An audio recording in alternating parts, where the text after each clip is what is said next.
Hurrah. I'll do our usual introductions, and I'll go ahead and turn it over to Gail for the roll call.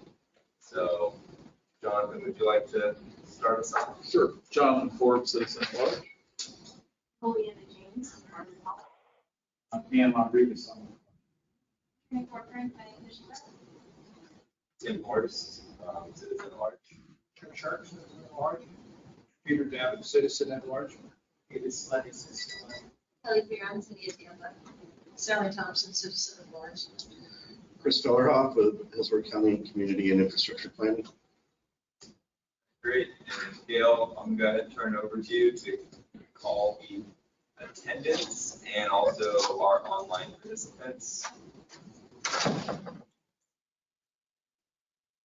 All right, give me 1 second. I'm still moving people over.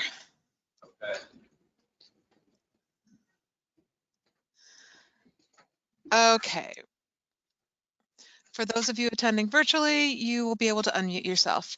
Tim Horst. Here. Jim Shirk. Here. Katrina Corcoran. Here. Christopher Fellerhoff. Here. Abigail Flores. Savannah Vidal. Nolianda James. Here. Did I pronounce your first name correctly?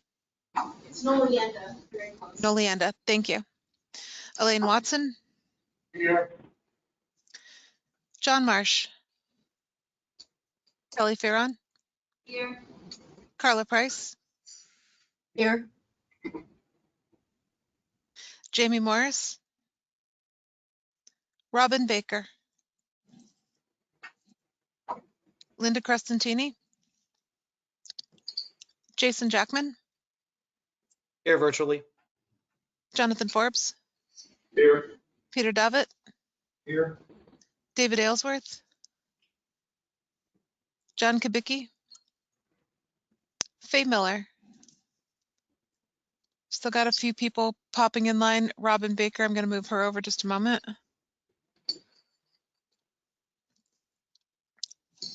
Hi, Robin. I've noted that you are here.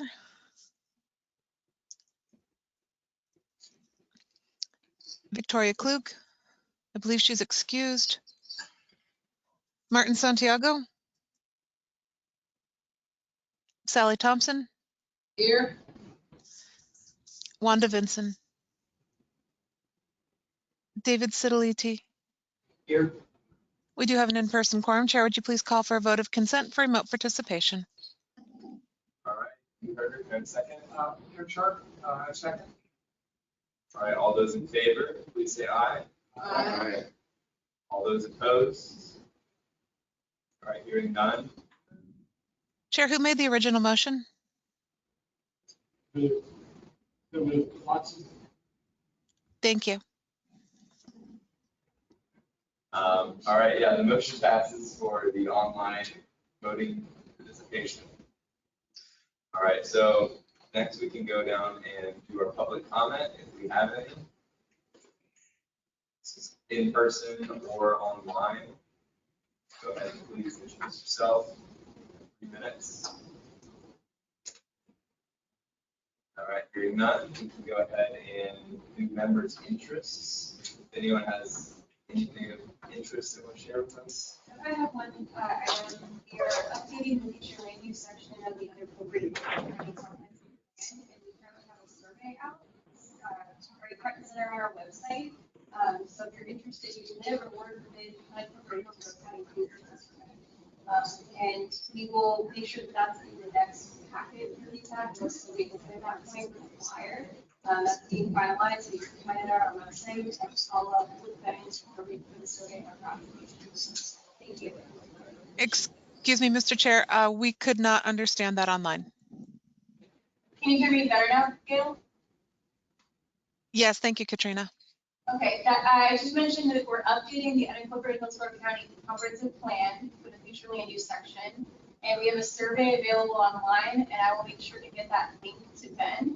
And we'll also have the flyer available with packet materials for the next feedback meeting.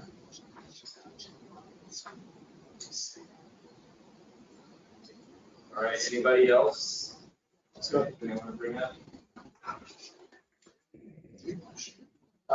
We have someone who might be interested in public comment. He just came in right and changed. Oh, it, so okay. That's gonna be a problem then. Yeah, no, we can go ahead and go back to this.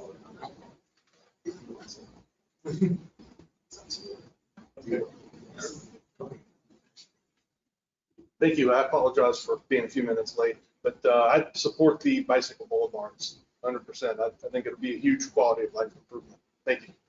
Could you state your name for the record? Adam Metz, Okay. Are you, is address appropriate? 777 North Ashley Drive. All right, thank you. This is the record, appreciate it. No problem. Thanks. I've got two things I'd like to put out there. Critical Mass Tampa Bay will have our monthly ride on Friday, March 31st. Meet up at Curtis Six Park. And I'm the sweep on that ride, so he's on the back end, so you'll be in front of me if you're riding that night. And then on the 16th of April, which is Sunday, Critical Mass Tampa Bay will have a Sunday social ride. It's 8 or 9 miles. It'll be slow. It will be slow, and it'll be slow. We will go over to Ybor City, find somewhere for a snack. I gotta figure that out yet. We usually have about 25 or 30 people. A lot of rookies on that ride. People that don't ride, the group are afraid of the city. Take them on safe streets, and it's fun. That'll be on Sunday, the 16th of April. Both of these are found on either Facebook or Meetup, Critical Mass Tampa Bay. Thank you. All right, anybody else, members interest? So it goes to the people online. And hearing none, we can go ahead and go on to the approval of minutes from February 2nd. Just, I wanted to mention one thing. There's a sentence that starts, keeping Tampa Bay beautiful. It's called Keep Tampa Bay Beautiful. And it's in the, I just lost. Sentence starts with keeping.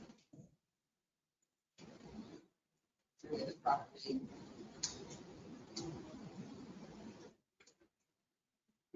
Now I can't find it. Oh, okay. Well, you can let us know at the end of the meeting when it is, or what you want to say. No, it's just, the name of the organization is Keep Tampa Bay Beautiful. It's listed as Keeping Tampa Bay Beautiful, so it's an incorrect name. Oh, okay. That's for the record? It's in the minutes, Okay. so it just needs to be corrected. It's, I found it. You found it also? Oh, Yeah, so it's under section 5, status reports, the discussion of getting the city to mobility update. It's kind of a long paragraph, but basically talking about how scooters might end up in the river, how people else To get out. you can't make it else. Is that it? Yeah. Okay.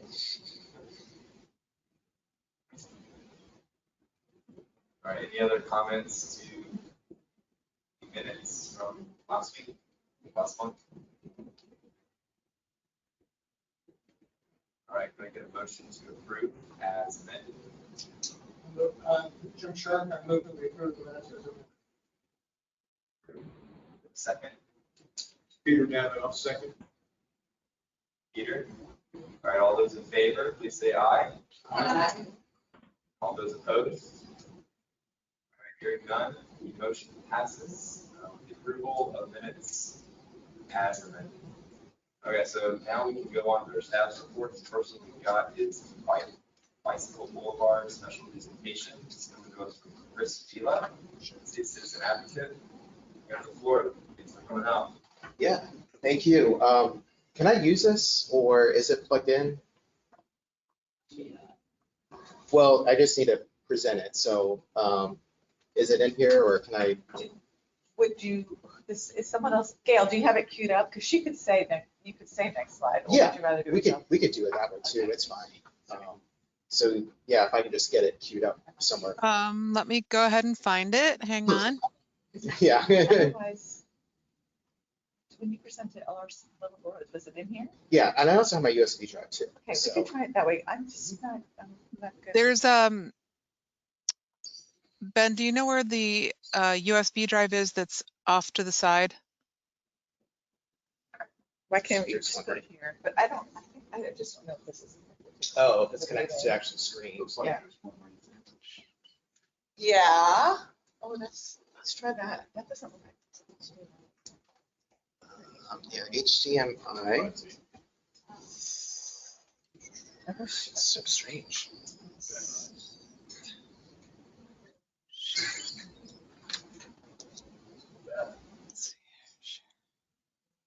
Speakers. Gina, do you think it could be to help me? Yeah, I'm gonna look, here's, see, yeah, I'm just gonna look. Well, we don't have access to Ellen here. When you came today, wouldn't it be great if that was on here? Yep. Yep. No, I don't know if that's it. Yeah, it's not a PowerPoint, it's Adobe. There's it's right here. Thank you. Yeah, it's okay. And then, Bicycle. Ben, I just sent you the file. Okay, but wait, I mean, how do we so how do we get this? put that on the Um, screen?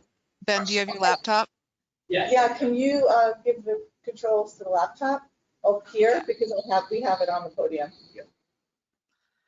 I think so. Hang on. Yeah, I do think we can.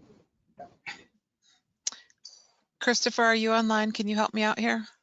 The podium should already be presenter, I think. Give me a second. Okay.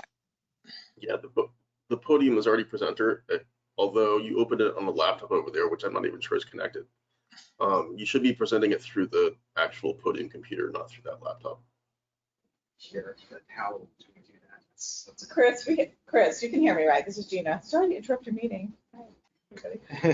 We have the actual laptop here, but not the fancy schmancy What do you think? podium Yeah. thing. Right. So you're not going to be able to present it through the laptop because the laptop's not connected to the meeting. Okay, well, that You're really gonna- solves So that if you plug your flash drive into the actual podium, it should pop up and the podium is already presenting, so you should be able to do it that way. Otherwise, Ben or someone else connected to the meeting can present it that way. problem. We just need to know where to put the thumb drive in. Right. I see HDMI port on here, but not the actual. I That's an think excellent there's a flash drive port that's on the table right in front of you, Gina. Right Oh here. my gosh. It's all right. Thank you. Yes. Thanks, Gail. I Yeah. didn't know that was there. Mike and Jason showed me one time, so I'm pretty sure that's the right one. Boom. That sounds good. Yay. It's touch screen, I'm assuming. All right, let me just open that up. I think we're getting somewhere. Yay, we can see it right there. And then let me make that. What just happened here?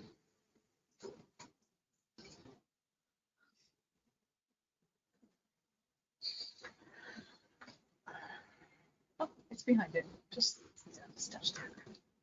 There we go. Perfect. Thank you. Appreciate it. Just bear with me for a second here. There we go. Okay. Now Okay. everybody can see it. Christopher, Yay. how do we make sure that that's sharing online to us?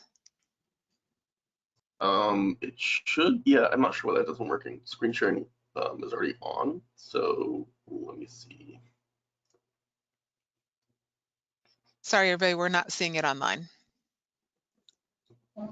There we go. Okay. I just hit that little button. I think it did it. You guys can hear me, right? Everybody can hear me? Okay. I know this thing wasn't working too well this morning, so thanks for your patience. So my name is Chris Fella. I'm with Sunshine Citizens. We're for mobility choices and better land use in Hillsborough County. And I'm here to present reconnecting Hillsborough County with bicycle boulevards. It's a really exciting project I'm working on. So let's jump onto the next slide here. And before we even talk about cars, let's talk about the barriers that we have to face as pedestrians and cyclists here. We have interstate and expressway systems that have anywhere from 60,000 to 220,000 cars per day. It's insane. The interstate itself gets up to nearly 500 feet in West Tampa, so it does get pretty wide. The other colors that you see here, like in purple, are like highways and state roads. So most of those are around like we'd say anywhere from 20 to about 60,000 cars per day. So these are big barriers to cross. There's 6 to 8 lanes. It's not easy. We do have water features as well. So we have canals and ditches. Most of those are kind of in the northwest portion of the county. But we do have the Hillsborough River that kind of snakes through downtown.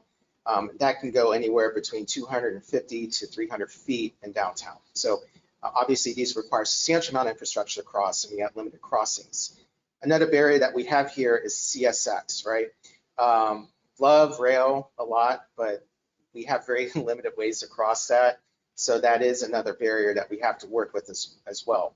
Other barriers that are not physical that you don't see on this map are health and environmental accidents. Even if we're driving, you know, we don't know what to expect on the road. We don't know what's going to happen. There's events, there's weather. This morning before I came here, it was about 58 degrees. And today, or this moment, is 85. So it shows you how fast things can change. So all of this presented some challenges, but let's talk about how we can work around these barriers. So what you're looking at right now is a map that I put together. So this is kind of like 40 years of bicycling in the Bay Area on and off. And this is a 15-mile map of mostly 2-lane roads that are shaded, that are under 30 miles, that have very small intersections. They go through neighborhoods, they go through like commercial districts as well. And I color code them. So blue means north and south, and orange means east and west. And I put a little gradient to them. So some of the colors look a little bit more richer than others. And that means that the darker the color, the more favorable it is to bike on that lane. And then as you go wider, it gets a little bit more challenging. So you notice that some of the routes are a little bit inconsistent, but there are some solid colors that go virtually all the way through. I'm also wanted to show that there's an example here called Gray Street. I just did a little dashed line towards the center of the circle there. It's an east and west route that I typically take. It's a good example of a bicycle boulevard that I identified, coming basically from downtown all the way to West Shore Plaza. And majority of these roads, so we talked about the 220,000 AADT. Over here in my map, most of them are about 6,000 or less. I got some roads that are as quiet as Morgan Street, which is actually about 1,300 AADT right outside the county center. Go on the next slide here. So what do these boulevards look like? Well, I got some photos of them, and the top 8 of them on this slide are our ideal candidates. The reason why, well, they're shaded. The edges are defined a little bit more. So there's a little bit more activity occurring, whether it's good housing development, it's near commercial, there's shade. You notice like in some of these photos here, it feels just comfortable to walk there, to bike there, to enjoy it. However, the ones below, same thing, they're still boulevards, but that quality went down a little bit. And so you have more undefined roads. Some of the 2 ways are a little bit wider. The activity along the street edges are not really happening. Some of them are near major intersections, so you do get a spike with traffic.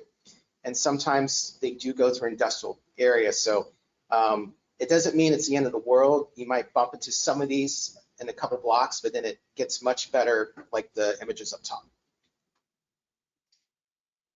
In my next slide here, I'm going to walk you through Gray Street. So number 1 is on the east side, and then number 8 is on the west side, which is West Shore Plaza. So this is number 1's coming from South Rome Avenue, and you just got some images there. It's a 2-lane road. It's actually relatively quiet, even during peak time. It's not too bad. However, I introduced a new color here called purple, and this is improvements.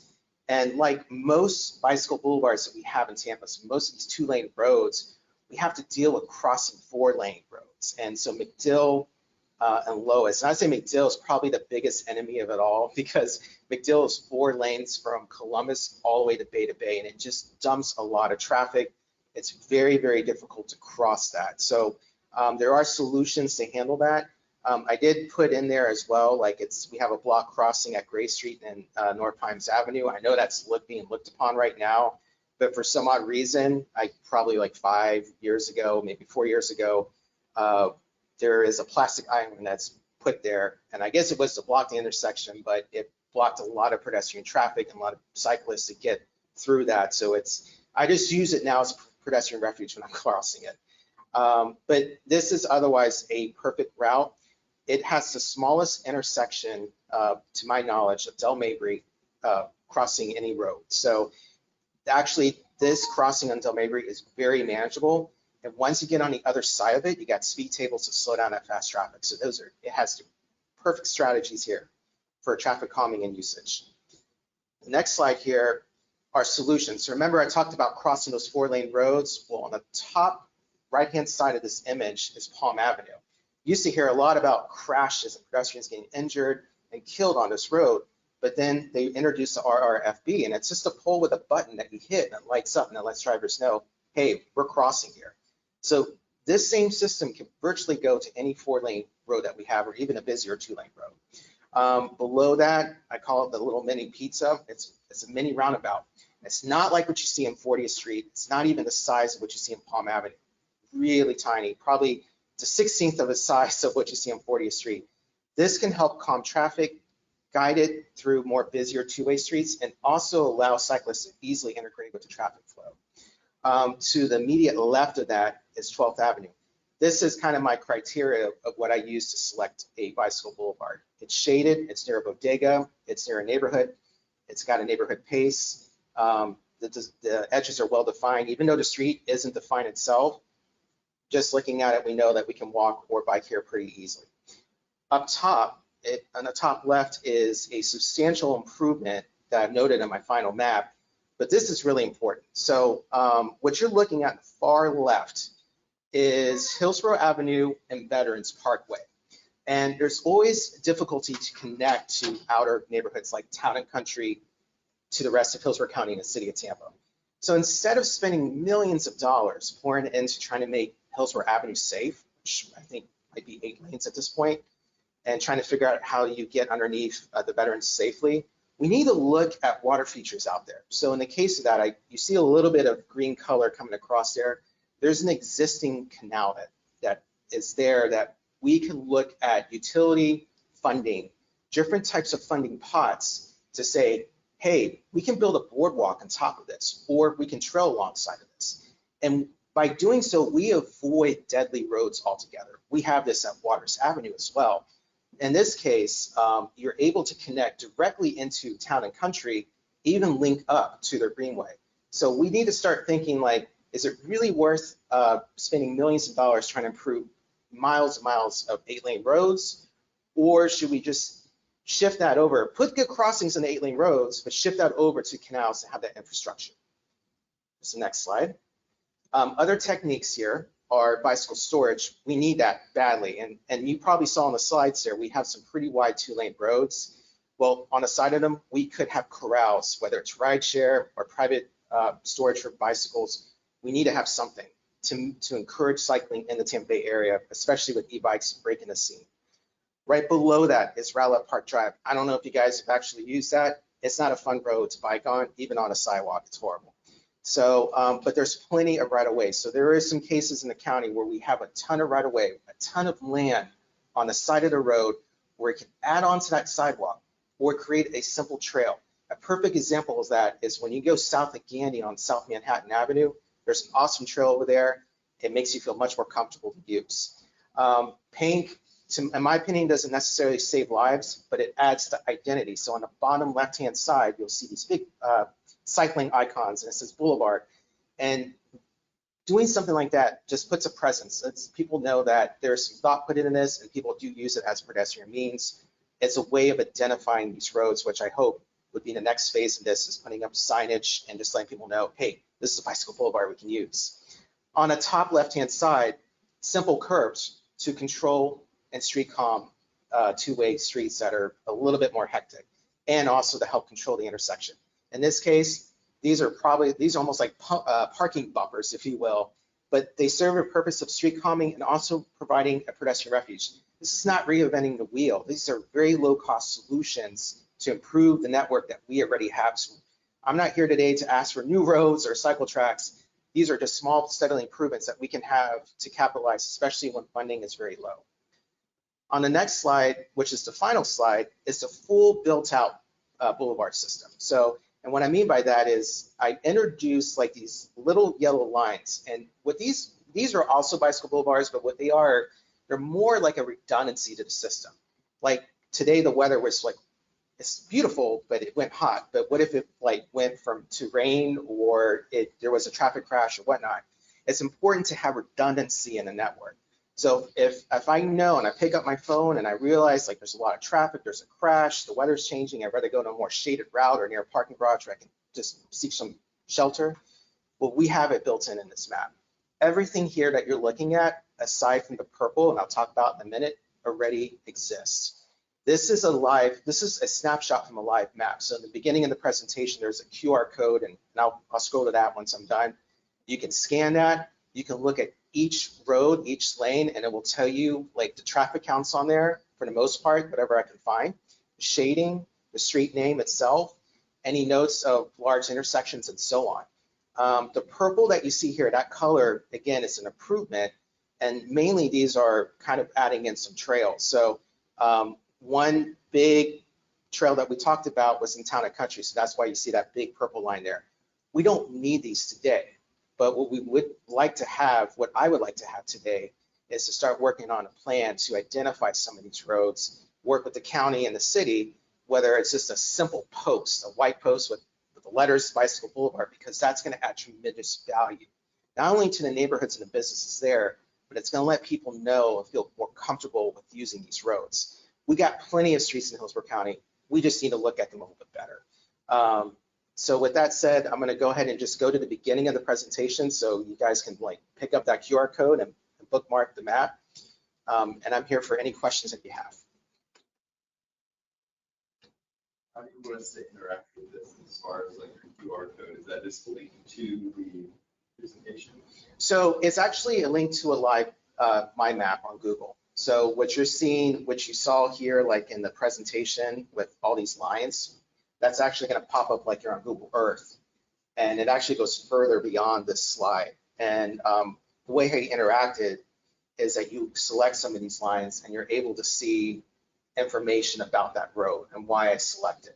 So majority of it, again, shade, speed tables, having the amenities around there, small intersections, and so on. So it's kind of like it's not science, but it's a bunch of experience, decades of experience I'm backing up to these roads as to why I picked them and why do I still continue to bike on them still to this day. Do you have a file of that? Yeah, so the beauty about that, yeah, and I can provide that. So if anybody wants the KML or KMZ file, I can provide that to you. I know that can be easily ported to ArcGIS. I did present it earlier this morning, and the city and the county expressed some interest in maybe trying to look at this a little bit further, and then that way we can kind of blend the maps together. And because I know the city just released a low stress bicycle network, but I took it a little bit further because we have that ability to do so. But if you all want to talk about a particular area, what I'm trying to do is just establish a good starting point so that we can connect to all corners of the county with this. Yes, sir. Chris, thanks a lot. That's a very good presentation. And you may want to speak with Kelly Curran, who's the next speaker, about quick builds. Sure. There are a lot of things that could be done using their quick build principles to further this project. Yeah, absolutely. That sounds great. One of the inspiration points, I'm glad you brought that up, is that the city put in a bunch of all-way stop signs over the past 2 years. Nobody reported about that. It wasn't even in the media, and I thought it was something we all should celebrate. 2 weeks, and I never. Yeah. It just popped up like crazy. Yeah, no, and it's amazing. I know people might get a little bit upset or they're just like surprised, like, wait a minute, we didn't have a meeting on this. But I just thought that was such a small change, Jim, like that they could do to make roads safer. And I'm like, well, what if we were to take all the knowledge we have, my knowledge, the city's, the county's knowledge, and we just start placing place markers on some of these roads right away. A simple 4x4 post that's painted with letters is not going to cost a lot of money.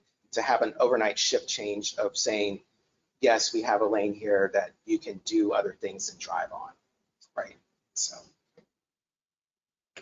Yeah, because I think that'll go a long way, because right now it's like the knowledge aspect for people to get around on a bike, it's just not, it's lacking, right? If you just go by how, say, Google or Apple Maps tells you to go, you're gonna just go on all the main, well, have you biking down Hillsborough Avenue? Oh, yeah.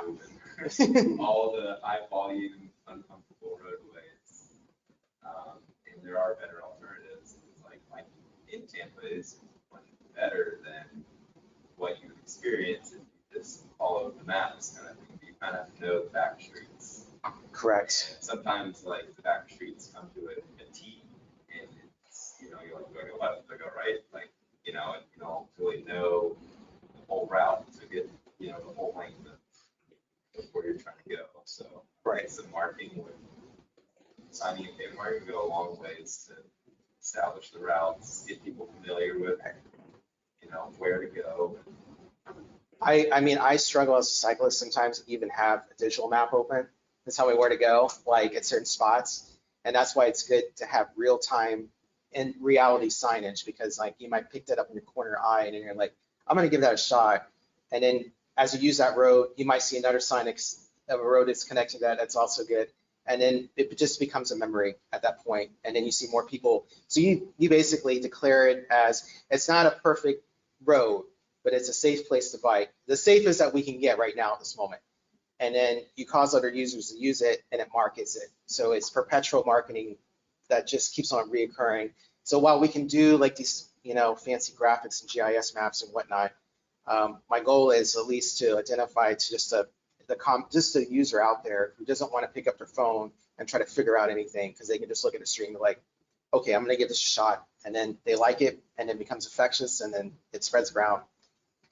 I think there's a lot of those that are already, you know, they're all unspoken, right?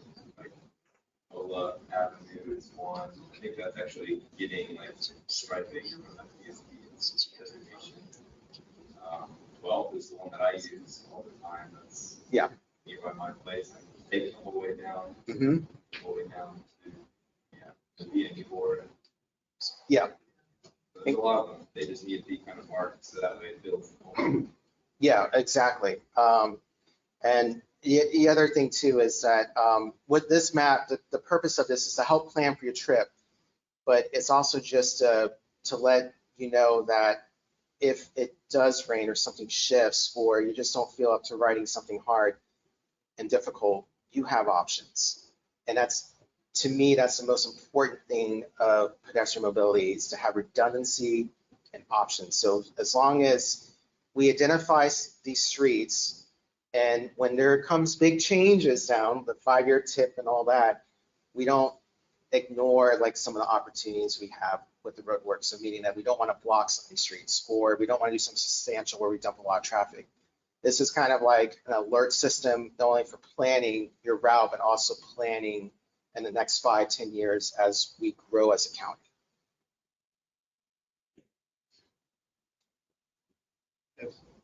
Yes, sir. I think it's really cool, first of all.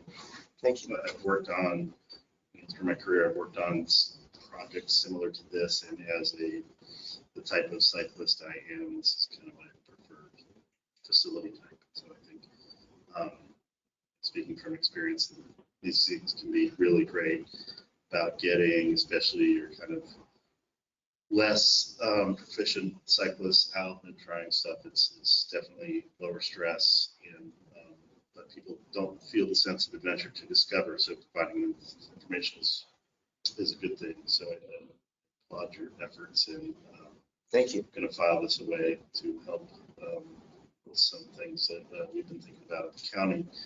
I had a question though on your final map. Yes.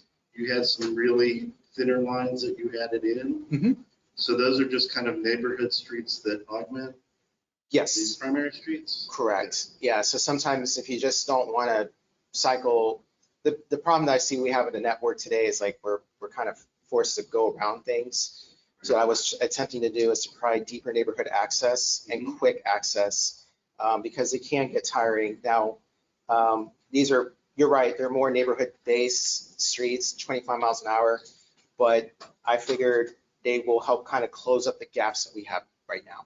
And it's not a new road, it's just an existing one. So the main ones are sort of more collector level streets. Yeah, I We're guess you trying to could pull look at, people back from planning them to ride on an arterial level or something like that, but this is, yeah, that's sort of in between. correct. And those routes would be, they're a little bit longer, as you can tell. They go straight longer distances than what the yellow ones do. Have you tried picking out stuff like this any place further out in the county than this 15-mile radius from downtown? Yes, so it was a scaling issue in my presentation, but when you open up the map, I go deep into Carrollwood. I go further past USF area as well. I haven't had a chance to really explore Palm River yet, so it's like on my list to refine a little bit. But I did identify like how we can connect at least to that area. But yeah, so like it's still like anything else. It's a work in progress. I just figured I'd start at the core and start branching my way out a little bit. But that's my goal. I'd love to see me hit the county lines with it. Is just getting out there. And do you have some sort of cutoff of how long a run on Franklin Street you're including, like to make the map? Is there a segment like that you think is too short to bother with, or anything like No, on these ones that kind of make the fatter lines? not necessarily. So the little yellow lines they just terminate at the orange or the blue route. So that's a terminus. The other terminating factor is like if I hit the river or if I hit something that I can't cross. So 12th Avenue, like he was saying, or 12th Street is great, but then, you know, when you hit Dr. King or you hit like Hillsborough, well, you can't really do much. You don't want to cross those roads. So, oh, does it? Awesome. Good. So then you can shift over. So you can get on Giddens, for example. Right. You might be able to try 15. There's a cross there, right? Or you can try 19th Street. So I put that as a redundancy in the system so that you can take a really calm road to another crossing if you need to, depending on peak hour, Right. depending on like other factors as well. Yes, What does orange mean? it's just east and west routes. Yeah. Because I was curious, we had a presentation recently of one street in my neighborhood, there's lots and lots of cars on it, that Morrison Avenue. Yes. And that, you would have the neighbors crazy if you tried to make that a bicycle. Right. So I And wouldn't. I would be one of them. We wouldn't, so like, yeah, I wouldn't require at all any moving or relocating of cars. It would just be saying like, this is one route that you could take as an option to go. So there wouldn't be a sign? If you wanted to put a sign, you No, I can. don't think that would not be a smart. Yeah. Real estate values will increase dramatically though, just to let Our you know. real estate values are so outrageous. Right. But with Morrison, like Christina Costa, she loves to bike that a lot. And one of the discussions that we had, for example, with Morrison, it gets a little bit hairy when you're at Henderson, because Henderson, as we know, comes at a diagonal, so it makes it very difficult to negotiate. So the improvements or changes on Morrison, based on whatever anybody wants, would be hyper localized. So it wouldn't be like the whole entire route. It might just be a bad or sour section, if you will, to tweak something. But otherwise, we'd leave it alone. We wouldn't do anything to it to change like the function. It just would be what it is today.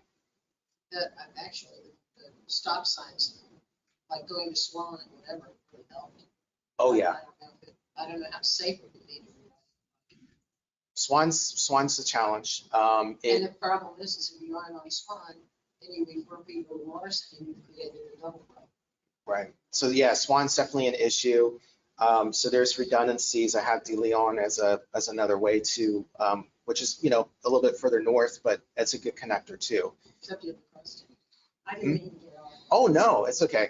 I mean, that's why, you know, it's important to understand the barriers and just to see what you can do with it. Because I know money is tight. I know people don't like change. So I'm just saying, like, we could use what we have today and, you know, have these little improvements which really wouldn't impact or hopefully not cause an uproar with neighbors. One other question. Sure. Have you talked with the city of Tampa about implementing this? And if so, then what's kind of stopping it? This is my first day of meetings with it, so no, it's a great question. So I'm hoping, I know it's kind of a big ask, but I'm hoping you guys could share this out with, or contact me and just let me know who I should talk to. I know people at City of Tampa in the mobility department, but I would like to have that opportunity to at least sit down with them, sit down with other neighborhood associations and groups and really just get into the deep with this and see if there's any value that we can have to implement this with the current plans that we got today. But absolutely, yeah. There will be another presentation. I am going to be doing CAC, but on the 29th. So this kind of got spurred by the Tampa Bay Citizens Academy on Transportation. So I recently graduated from that program. We're going to have a big meeting over at Union Station where we're going to be talking about a lot of these projects. So just be mine and a bunch of other really awesome projects that are out there. So if you can make it, please do, because I think that would be a good networking hub to maybe have those discussions and see like what can we do next to take some of this stuff and elevate it further. Yeah, I think what needs to happen is you take this information and then the low stress study that the city is doing. Right. Figure out where those overlap, prioritize them, and then just start funding and doing that. I think the same group that's been converting, those intersections with four-way stops. It's similar kind of application.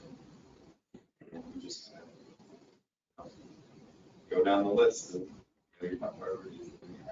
Yeah. It seems very feasible to me. Absolutely. All right. Thank you. I appreciate that. It means a lot. We said, I got the QR code and everything, says file manager needed, which I already have. And I can't figure out how to. Oh, no.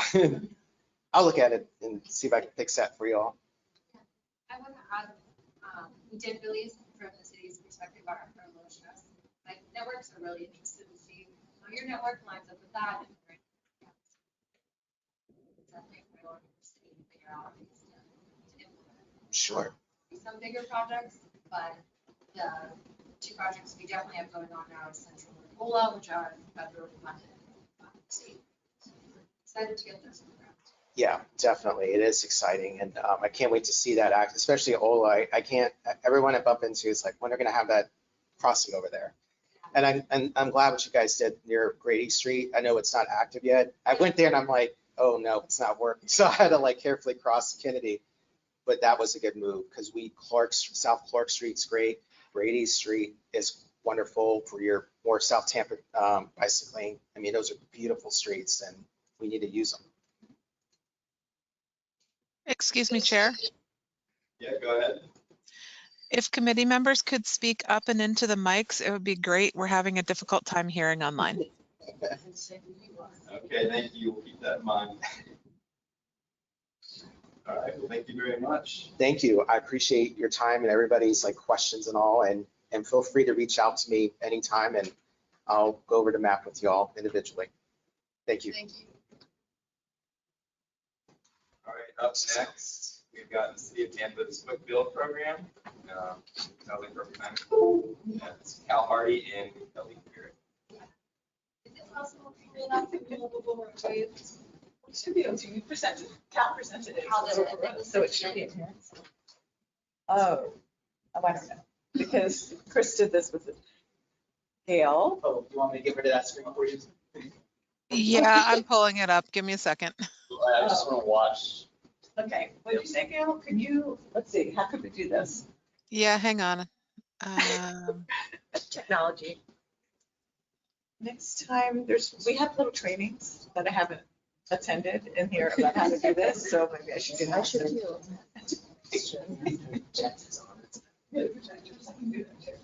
Thank you, Gail.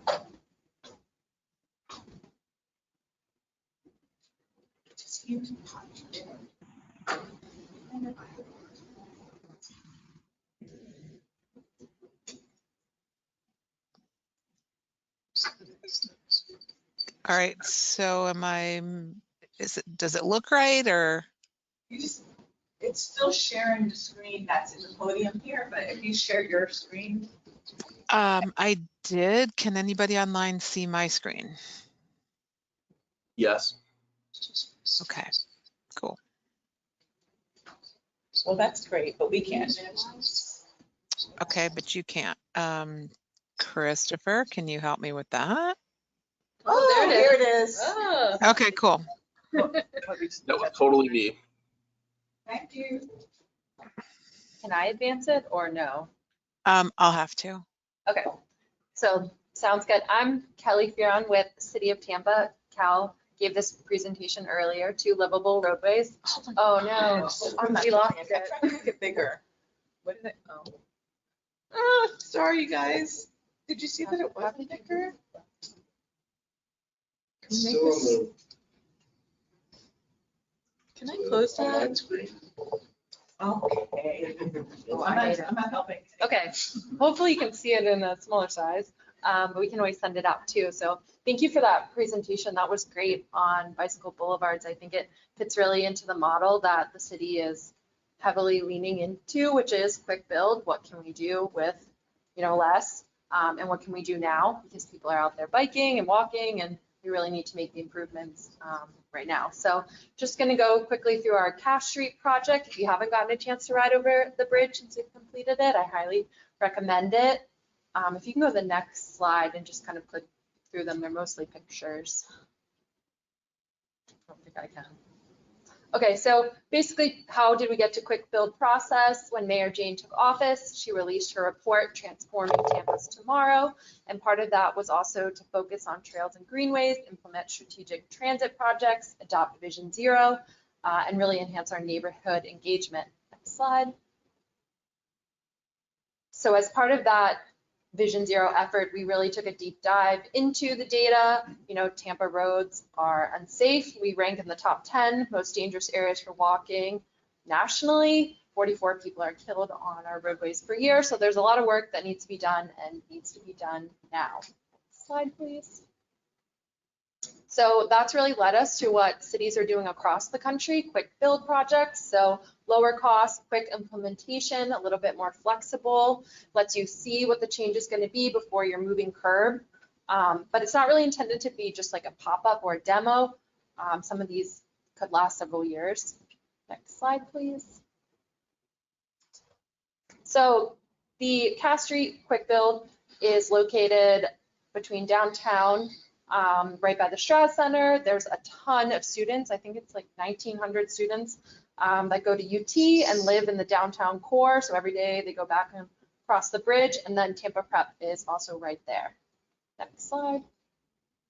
So this particular quick build, what were we trying to solve? They have that nice cycle track on one side of North Boulevard, and then it picks back up on the other side of Tyler, but in the middle of the bridge, you're pretty much just left previously to kind of fend for yourself. So no cycle track in the middle. Next slide. And then next one, these are just some pictures that we saw when we were out there on a Tuesday, just the number of people using scooters and bikes, the number of people walking in the road. The sidewalks are pretty tight across the bridge as well.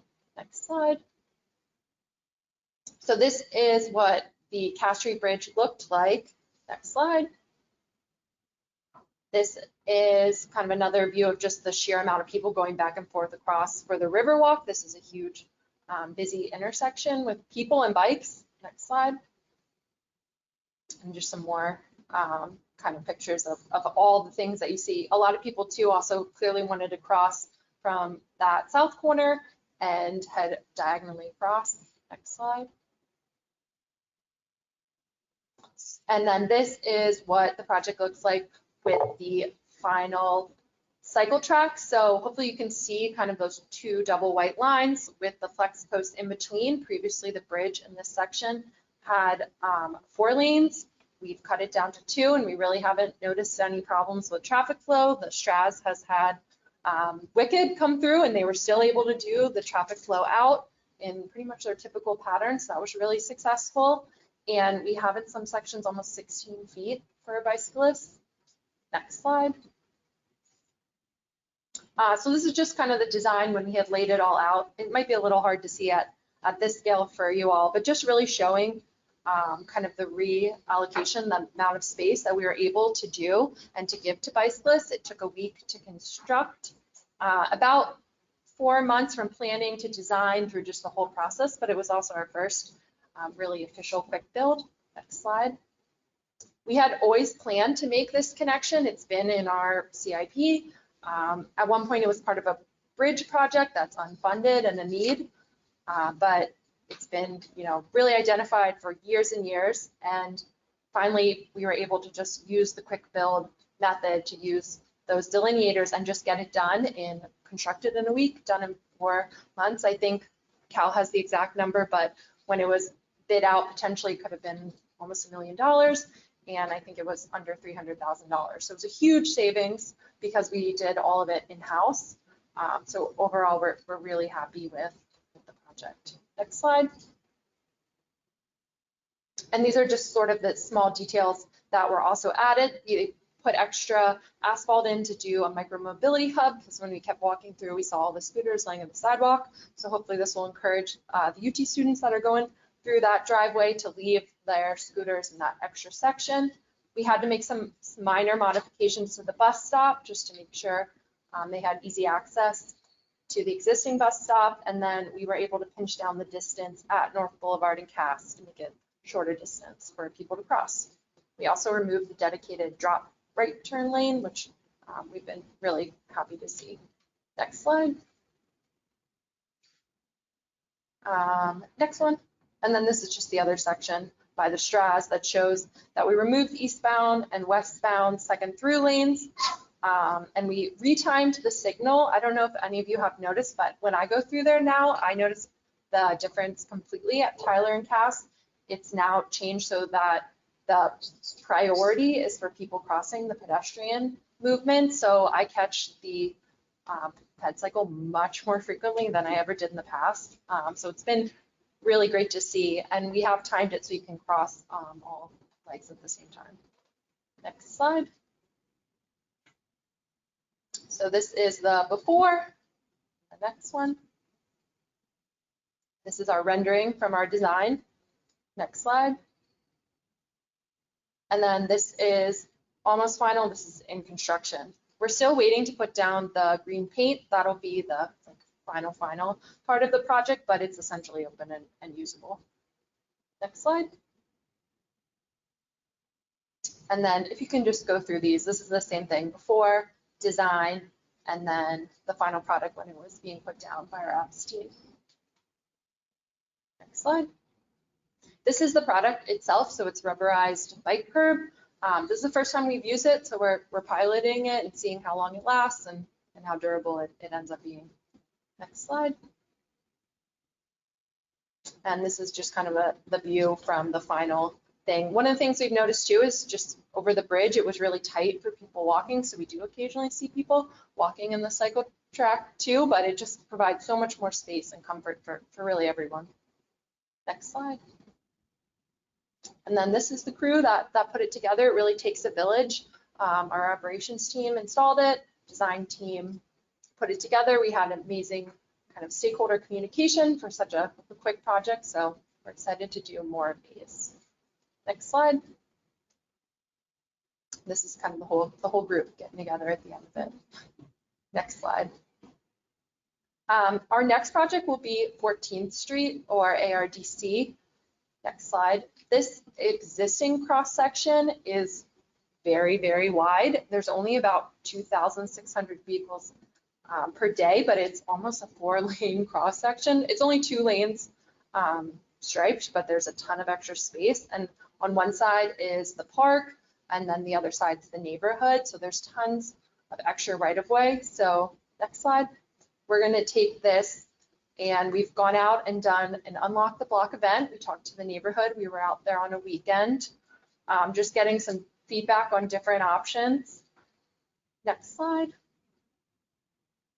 And then the Neighborhood Association was a really great partner in providing like games and really helping to get the word out about the events. We had a lot of cool chalk drawings at the end of it. Next slide. And so the preferred alternative is going to have parking on both sides, and this will be our first parking protected bike lane in the city, so it'll be even more comfortable to bike because you will have the parked car between you and the travel lane. And parking was identified as a neighborhood priority just because of the park. So this will kind of provide more parking next to the park and also improved bicycle facilities. And with this number of vehicles, the through lane should operate still really, really well. Next slide. So that is kind of just a quick history of where we are with our quick build process, and we're excited to keep taking it further. Yeah. I was thinking on Cass Street several years ago, when some work was done on parking was taken off. Because I used to park there when I went to Distress. The part. There used to be parking along the road. Yes. So I think that doing this now, people were already programmed to not be parking. Mm-hmm. So it probably worked better. And maybe even in where, in places that I was concerned about with the previous presentation, we probably can't. But if we only had one side of the street parking, it would make a huge difference. Yeah, parking definitely slows people down when you have it. Yes. So it's the 14th and 15th roadways, that's like a north-south. Is that how the bike lanes are going to go to? As far as the yeah. extension of the green spine trail? Yes. Yeah, we also have a project on 15th. So 14th is one way, 15th is its pair. This one we were doing as a quick build. 15th is a little bit slower behind because it's been a designed. I think it's also funded by FDOT as well. So that project's moving forward, but just on a little bit slower track. So 15th one going to be a two-way cycle track, or? I think it is, but I don't remember off the top of my head. I think so. Yes. From where to where on 15? It starts on Columbus on the south, and then I think it's funded for this year, so it should be coming out. There should be some public meetings and everything soon, so I can bring updates back on that one. Just from a narrative perspective, the improvement on CAS is phenomenal. It eliminates that risk of having to move over and then come back over and potentially be in conflict. The only comment I have is in the morning right now is the concrete trucks going into UT. Park right in the path. Yeah, we are, when we put the green paint, we are also looking at maybe putting some of those like middle yellow paddles or something so you can't get in. I've noticed that when you go into the parking garage, the cars also kind of like to use that space. It gets really busy, so something we're looking at, trying to figure out what we can put there. Yeah. This is cool stuff. So yeah, I was going to ask too about the corresponding northbound bike lane is over on 15th, I guess. Yeah, and then, I think it will be a cycle track too. Oh, so we'll have. It'll be a two-way? I believe so. Okay. And then back on the bridge, Cass. Yeah. You've got like a westbound bike lane on the north side of the street also? We do. So that was existing. There's already was a bike lane. And when we looked at it, if you do kind of want to ride that way and make the cut over to Julian B. Lane, it's still an option. But that picks up only on but the it west only side of the picks bridge. up, on the other side of the bridge. So we didn't want to take it out. It was already existing. If you're coming out of Tampa Prep, it might make a little bit more sense, but it isn't a full connection because we have the cycle track now.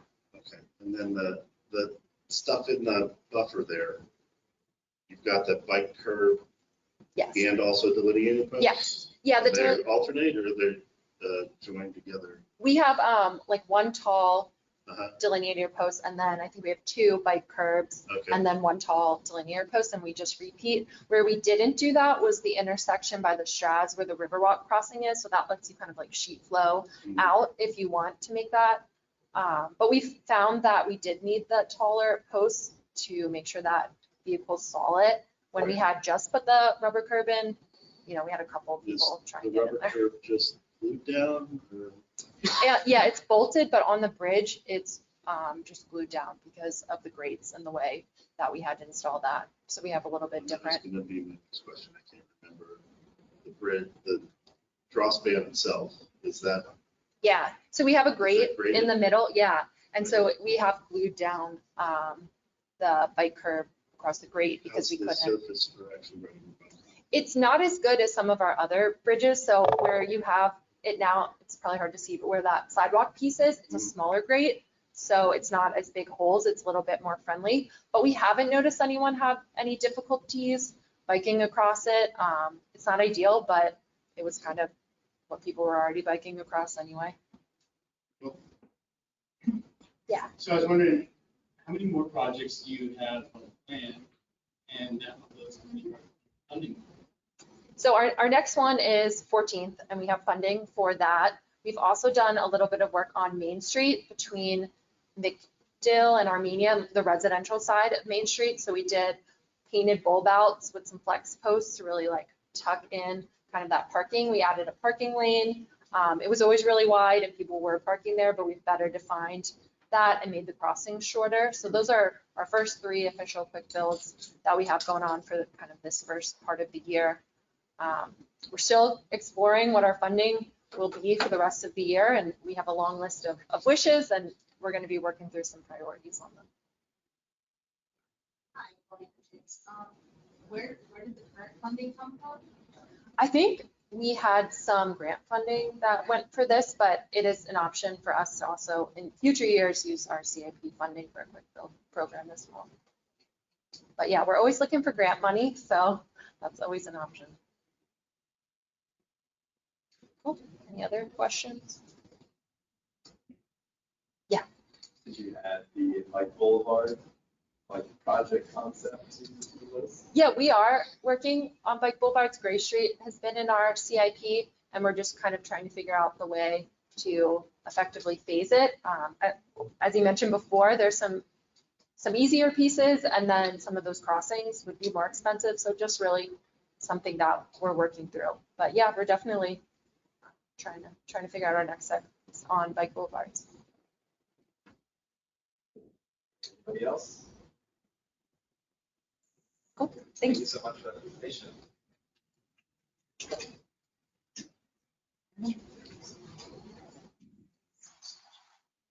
Up next. Up next, we have the 2050 LRTE initial steps.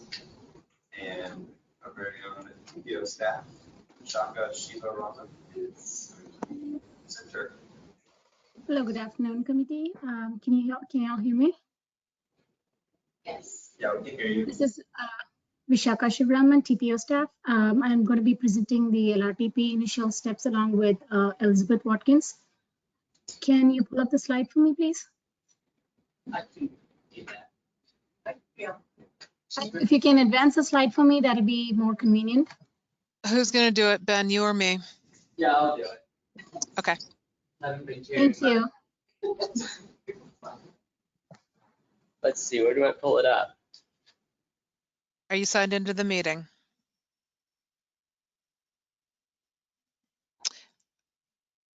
No, he's sending it from his laptop. I'll tell you what, I got it. Thank you, Gail.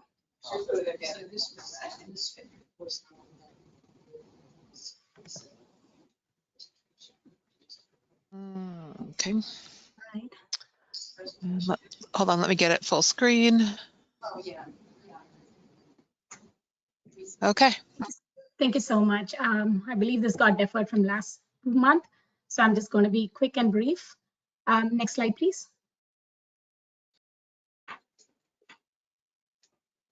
So this presentation will be divided into 2 sections. The first section will be covering the long-range transportation plan development steps, how it is built, and the second section will cover the revenue forecast, what Elizabeth will be covering. Next slide, please.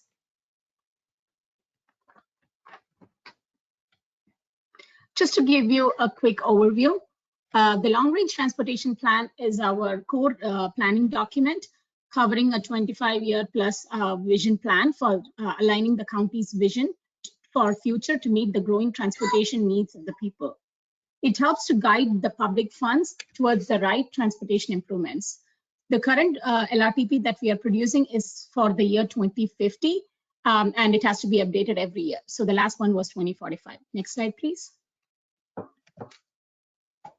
In the following slides, I will just show you some of the data that goes into the plan preparation.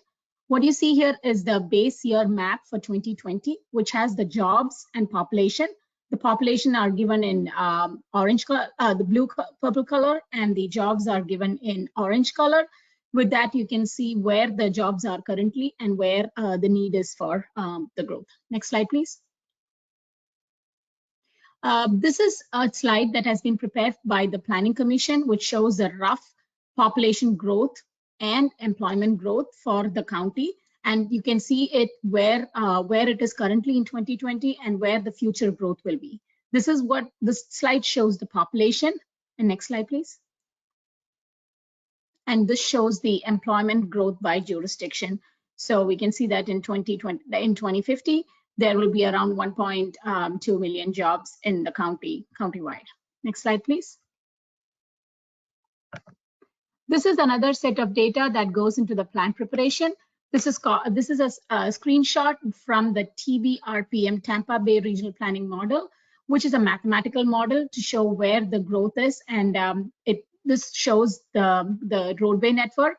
If you see on the small box on the left side, it shows the countywide. And if you can zoom it, you can see the traffic growth and the traffic patterns for the current year. And for the future, it shows the calculated forecasted estimate. Next slide, please. So this is quickly to cover the basic steps or the ingredients for the plan. The base year data, some of which I showed you in the previous slides, were prepared in the last 2 years. Currently in this year, we are preparing the growth forecast estimates and the future forecast for the year 2050. This year and the following year, we'll be doing various needs assessment studies, which are some of the core documents that go into building the plan. Following that, we do the public outreach and preparing the cost feasible scenarios, which are the projects that can be funded with the available cost. And finally, leading up to plan adoption in November 2024 at a TPO public hearing. Next slide, please. Just to dive a little bit deeper into the various ingredients, I just wanted to show you how important public engagement plays. We focus on a public survey to identify key issues and priorities. We also collect the data on cost, revenues, and system performance. All this is done at a board adoption with a 30-day notice period in November 2024. The cost feasible scenarios is another step, which is very important to find out, to arrive at the cost estimates and revenue forecast for the future. It shows which projects and their eligible expenditures are. It also, throughout the process, we have to run it by the committees and the board to allocate the available federal, state, and local funds for spending on the various priorities countywide. The third step is called focusing system performance in 2050. This is based out of 2 sets of improvements that the TPO will have identified. One will be based on the existing funding, which is called the trend scenario, and one will be arrived using an expanded funding scenario looking at other options. Next slide, please. This is another step that I had mentioned earlier. Just wanted to point to you how important the public outreach was in 2045, where we were able to assess the current and changing conditions, evaluate the future needs based on the growth. And this is all a data-driven approach to arrive at funding scenarios to know where the improvements are needed and where the funding should be allocated. This is part of what we call as a performance-based planning. Next slide, please. So this is just a couple of pictures which are taken from the last public outreach. We had over 2 summers, various public outreach events to collect public feedback on the various projects and the scenarios that we had identified. Through 2 summers and surveys collected at over 34 events, we had a tremendous online and in-person participation for evaluating alternate scenarios and selecting the policies to guide the funding towards those projects. Next slide, please. And as usual, I just wanted to mention that throughout the process, we were coordinating with the different jurisdictions, the local governments, planning agencies, and the Suncoast Regional Transportation Planning Alliance. Next slide, please. So this is a very important slide that I wanted to point out, which is what we call it as the main crux of the project is what is needed and how much it costs.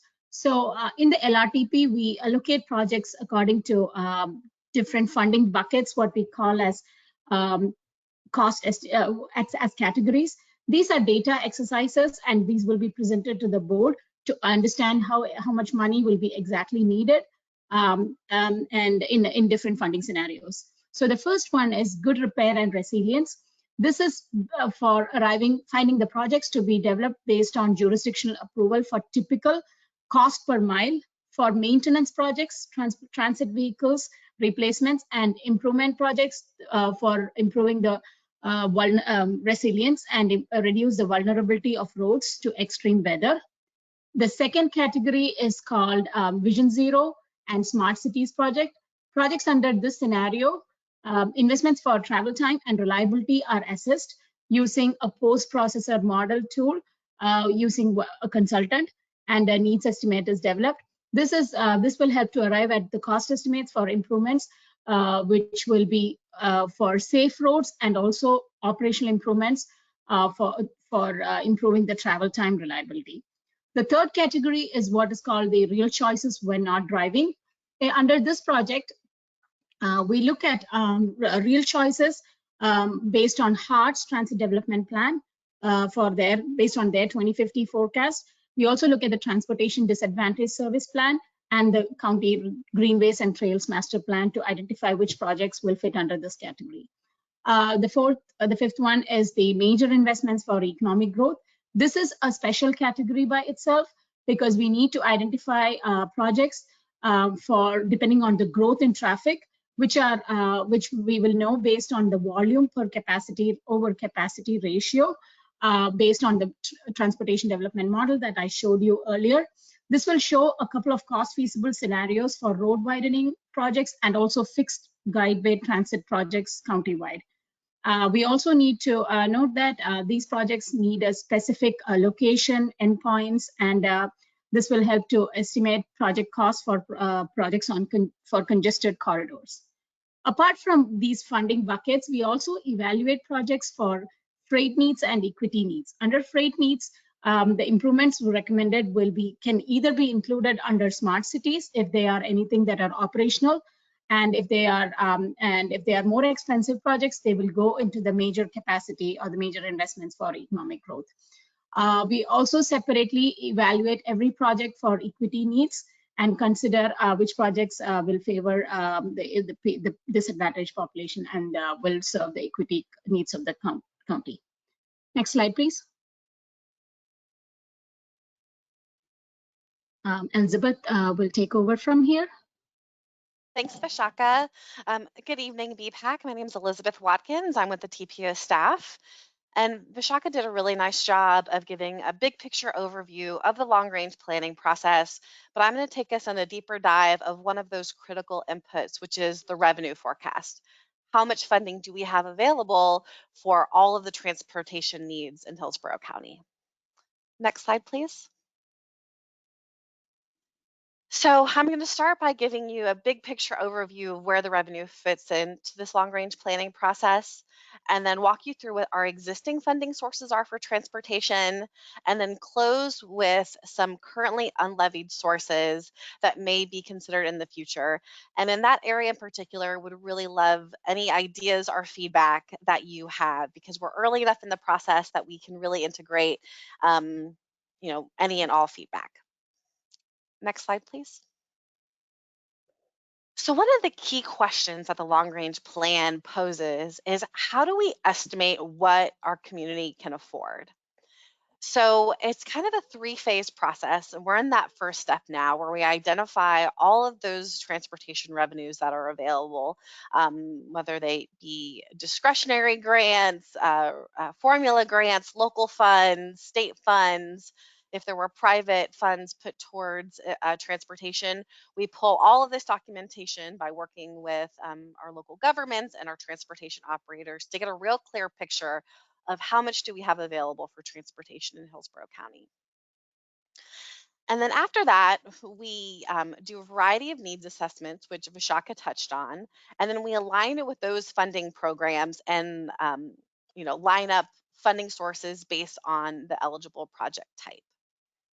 And then ultimately, the TPO board will take a look at this information and make an allocation of these funds to the different programs and major projects. Next slide, please. So this is one slide I wanted to kind of illustrate the long-range plan and how the revenue forecast fits in. So in the title, you'll notice it says Transportation Financial Scenario 8B for a 1 cent sales tax. So 8B, there were lots of scenarios when we did this long-range plan, and a lot of different varieties of funding opportunities that were currently levied. So at its core, what this graph is showing is what we can afford with the revenues that are going to be available through the life of the plan. So in this case, it'll be through 2050. So we have all the cost estimates, all the different projects and the expenditures, and then in the right-hand column is the revenues. So in blue, those are the existing funds. That's really the focus of the presentation today. But later on, we'll be coming back to all the TPO committees with more specifics on what other new funding sources might be available. So at the end of the long range plan, we can illustrate, okay, here's what we can fund with our current sources, but if other funding sources were allocated, here's all the other improvements that we could deliver in our community. Next slide, please. So I won't get into the gory details with this, but just wanted to show you just kind of how we're going about this process of documenting our existing funding sources. So we have met with all the transportation operators and the local governments, taken their budget documents, their capital improvements programs, and itemized all of their current revenue sources and are going to project those out to 2050. So we're anticipating some documentation from FDOT on federal formula grants as well as state funds.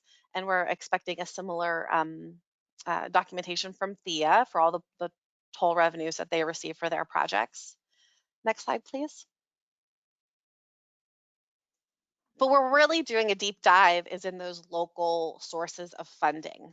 Of course, fuel taxes are a major source of transportation funding, probably about half in our area. So we're itemizing out across the entire county how much fuel tax or do we expect to go towards transportation throughout the life of the plan. Next slide, please. Another source of existing local revenue is the community investment tax. That is going to be sunsetting in 2026. So we are just going to be forecasting it out to 2026, and then we'll likely forecast out from 2026 to 2050 in case that's something that the committees and board thinks is a reasonable assumption and a potential transportation funding source if that were to be reenacted. Next slide, please. Mobility fees across all the jurisdictions is another significant source of transportation funding. So we're just pulling all of those numbers together. You'll notice that we did not apply or we are not applying a growth rate to that just because those programs are very stable and year over year they haven't seen significant changes unless of course they go through a mobility fee study and something changes that way. So it's a little bit trickier to forecast out. So we're working closely with all the jurisdictions and being consistent with their budgeting processes to make sure that that we're reasonable in our assumptions. Next slide. And then, of course, we're working hard and closely with our transit partners, both with HART and Hillsborough County, who administers the Sunshine Line, to just document those additional sources of funding in the transit arena so that that's documented in the plan. Next slide, please. So here's where I think the exciting part is. Those currently unlevied sources. What are future sources of revenue that could be used for transportation? So at a staff level, some things that we are just brainstorming, and again, would really appreciate any feedback that you had, is what would it look like if there was an increase of 1 mil for ad valorem to go just strictly to transportation? What would that look like? What would it look like if we had another 1% sales tax, available no earlier than January 2029. How much revenue would that generate? If there were other special assessments for transportation. So for example, the streetcar has a special assessment. Maybe if that was used for another transportation related program, what could that look like? EV charging fees, and then any other ideas. So one thing that we heard from the CAC, one gentleman's suggestion was, well, what if, areas like Brandon incorporated and they had their own government. So that one's a little bit harder to kind of wrap our heads around for this, but I thought it was a really creative idea of thinking creatively about our funding sources, what could go towards transportation. Next slide, please. So I'll just wrap us up. We will be back to your committee often over the next year and a half. The long range plan is going to be adopted in November of 2024. So we'll be working hard on growth scenarios, identifying needs, doing public outreach, and look forward to your continued participation. And we appreciate your time, and Vishak and I'd be happy to answer any questions you may have.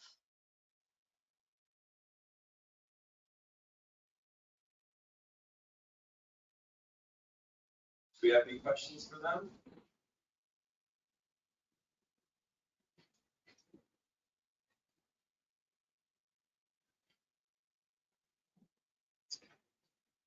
All right, yeah, what we do. Okay. That's okay. Thank you so much for that presentation. Thank you. Yep.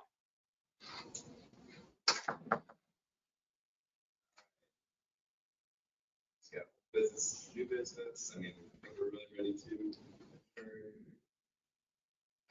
I guess it's old business. I should share. Some of you may recall that the county was approached about approving a U.S. bike route number 15 through a northeast corner of the county, including a short clip through Tampa City. Internally, the county's been looking at it for quite some time, but I think we have sort of a conceptual approval among staff for that. So we'll probably be presenting that next month to the BPAC to kind of make sure we have your buy-in as well. And administratively still deciding if we're going to want to go for the BOCC to approve it, or if we'll get administrative approval from the Public Works Director, or what exactly that will look like. But I will be sharing details on that next month. But it has moved forward somewhat since I last spoke about it. So. Question, did you have an agreement with the city? The city of Plant City has already approved, their city commission already approved the portion that comes through the city and goes on the roads that they're responsible for. And we have been dialoguing with them throughout. So I've been kind of shepherding the part that deals with county maintained roads through the various county departments that would have input on that. And technical staff seems to be okay with it. Now we just need to get some administrative guidance on whether we're going to present it to the BOCC or get sort of an administrative sign-off. But we do have decided that we do want BPAC to weigh in on it as well. So I'll be presenting that next week. Is Pasco County on board? Is Pasco County? Pasco County, their BPAC approved it. I don't know what. It's not clear if they're going with any further official action on it. Their BPAC approved it over in Polk County. Both their board of county commissioners and their TPO board voted to approve it. Both of those counties have much longer extent of that than we do. We've got pretty short run. It's something that's moving along. So cool. Forward to seeing it. Yeah. Anybody else? All the new business? If not, go ahead and get it. Jim Sherman, will be adjourned. Second. Maybe I wanted to be. All right. Already was it.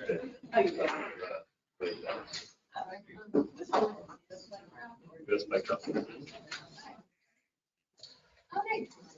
We're not creating facilities, the adventure cycling